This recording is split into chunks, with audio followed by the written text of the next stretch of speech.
Well, I'm all camoed up, but I'm not going anywhere. Well, not this weekend anyway.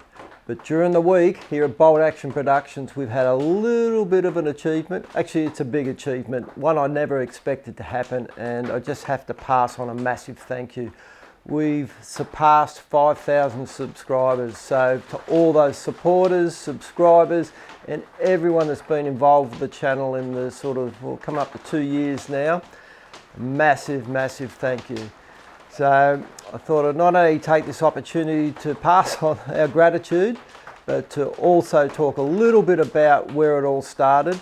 And this rifle that we're looking at right here in front of me, if you haven't seen it before, this is my custom Varmint rifle, my 243.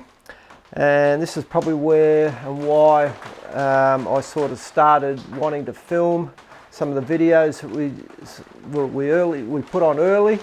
Were all about this rifle. So yeah, 243, nothing spectacular, but to be honest with you, this rifle is nothing standard. It started its life as a Seiko Action 243 again, sport or weight. I stripped it, sent it off to a local gunsmith, Dave Kerr, top bloke, top smith, no longer doing this sort of stuff. But I said to him, Dave, can you fit the heaviest 6mm barrel that you possibly can? Chamber it again in 243, but I want a 1 in 12 twist, not a 1 in 10 standard, because I'm going to shoot sort of the lighter end of the projectile range for the 243. So while he was doing that, I had to come up with a stock design and then start to actually make it. I looked everywhere for European walnut, something traditional, couldn't find it. Then someone said to me, why don't you look at some of the African walnut? It's used in a lot of furniture. It's a very stable timber. The timber grain sort of runs backward and forward. So I managed to track down a couple of pieces. Now, this is its brother to what that stock was made out of. And you can see it's a substantial piece of timber. Now, that's about 75mm, 3 inches in the old scale wide. And that's what this stock started off as. So come up with a design, started to lay it all out, and in that time I had a bit of an accident, smashed my leg pretty badly, ended up needing surgery, some plaster, crutches, and I thought, well, I'm not going to let this get me down. I'm just going to hobble out to the shed in the crutches and just start whittling away. So over the next few months, this is pretty much what I came up with. So once I got the barrel back, I made up some pillars, glued the pillars into the stock, bedded it with Brownell steel bed, which is a stainless steel compound. Bedded a little bit further forward than I normally would. I went to about 2.5 inches, 2 inches in front of the action.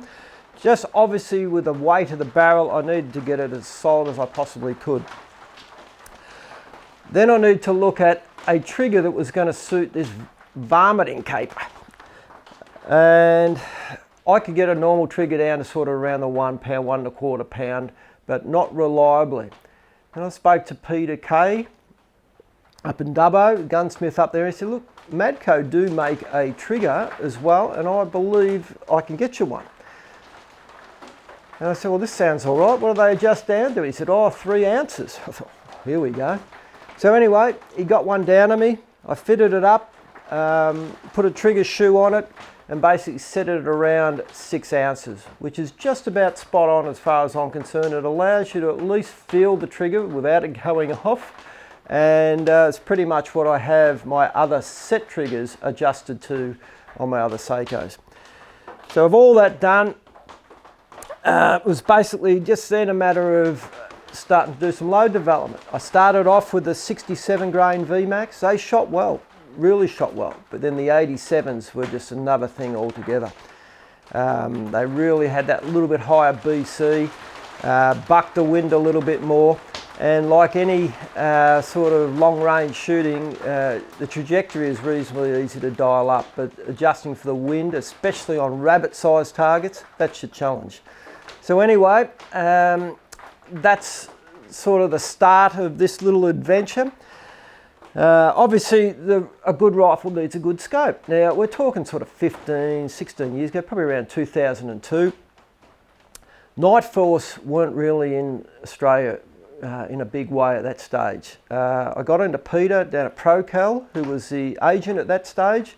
He ordered in the 3.5 to 15 by 56 bench rest series for me, but it had to be special order because the target turrets weren't a standard option then. So they were all fitted up, and in this case they're 1/8 minute of angle adjustment, and it's been a top scope. Bit on the bulky size, but basically perfect for this rifle. A lot of people would say to me, well, 15 power, is that enough?